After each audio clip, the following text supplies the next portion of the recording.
I spent 3 weeks trying to answer a $47,000 question. Roth IRA or Traditional IRA? Which one do I actually open?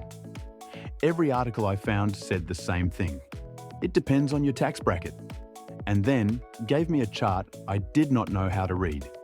So I stopped reading articles and just ran the math myself. And I found a $47,000 difference in favor of one specific option that I was not seeing anywhere. Here is what the math actually shows. Quick framing. Both a Roth IRA and a Traditional IRA let you invest up to $7,000 a year in 2026. The money grows tax-free while it's in the account. The difference is when you pay taxes. Traditional, you contribute pre-tax money. It lowers your taxable income today. You pay taxes when you withdraw in retirement. Roth, you contribute after-tax money, no deduction today, but you pay zero taxes on withdrawals in retirement, including all the growth. That single difference, when you pay the tax, is what creates a $47,000 gap over 30 years. And the direction of that gap depends on one number. Here is why this decision is confusing. Most advice says, if you expect to be in a higher tax bracket in retirement, choose Roth. If you expect to be in a lower bracket, choose Traditional. The problem is that no one in their 30s actually knows what their retirement income or tax bracket will be in 30 years. And most of the people giving this advice are assuming tax rates stay the same. Historical evidence suggests they will not. So instead of guessing, I decided to run the actual numbers. Same investment, same years, two different tax treatments. Let the math decide. Scenario, you invest $7,000 a year for 30 years. You earn an average 7% annual return. Your current tax rate is 22%. Your retirement tax rate, this is the variable, is also 22%. Traditional IRA, $7,000 goes in pre-tax. You get a $1,540 tax deduction each year. Over 30 years, your account grows to approximately $661,000. When you withdraw, you pay 22% tax on every dollar. After taxes, you keep $15,580. Roth IRA, $7,000 goes in after tax. No deduction. Account grows to the same $661,000. But when you withdraw, you pay zero tax. You keep the full $661,000. Same tax rate going in and coming out. The Roth wins by $145,420. Wait, that sounds wrong? Let me show you why it is correct. The reason Roth wins at equal tax rates is this. With a Traditional IRA, the tax deduction you get today is worth $540 per year. But the tax you pay on withdrawal at 22% of $1,661,000 is $145,420. The deduction was on the contribution. The tax is on the contribution plus 30 years of compound growth. You defer the tax, but you also defer it on an amount that has grown dramatically. You end up paying tax on gains you would never have paid in a Roth.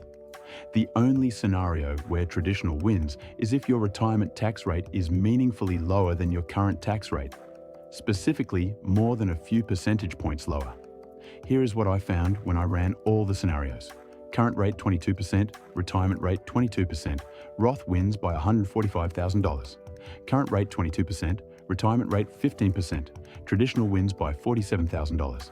Current rate 22%, retirement rate 10%, Traditional wins by $94,000.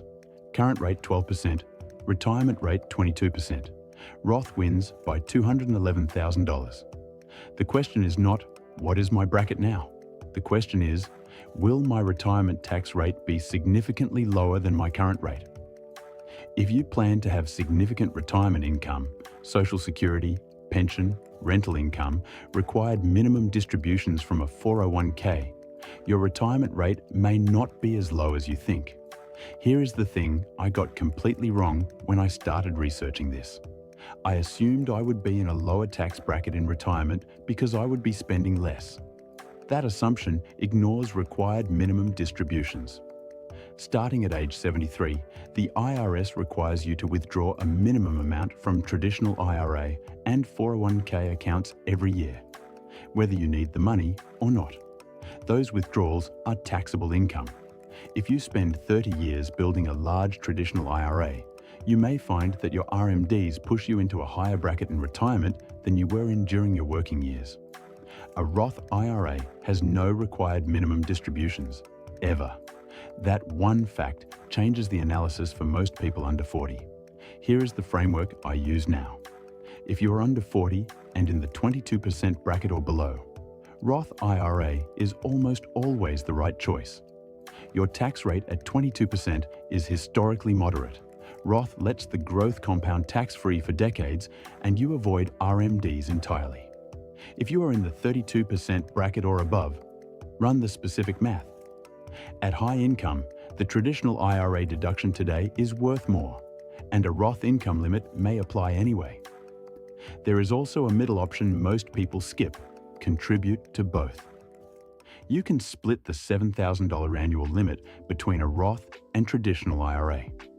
This hedges against future tax rate changes in both directions and is arguably the most tax-resilient strategy for anyone who genuinely cannot predict their retirement bracket. The $47,000 gap I mentioned at the start, that was the traditional win scenario at equal tax rates.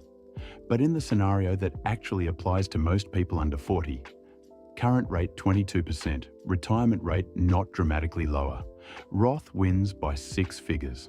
That is the math. Next week, I'm tracking something I have never seen another finance channel actually do on camera. I'm going to show exactly what my bank earns off my savings account every year, the actual dollar amount they make using my money, and compare it to what I earn. The number the bank makes is not what you expect. I was not expecting it either. The full IRA comparison table I built, every tax bracket, every scenario, is in the description. Plug in your current rate and your estimated retirement rate, and it tells you which wins.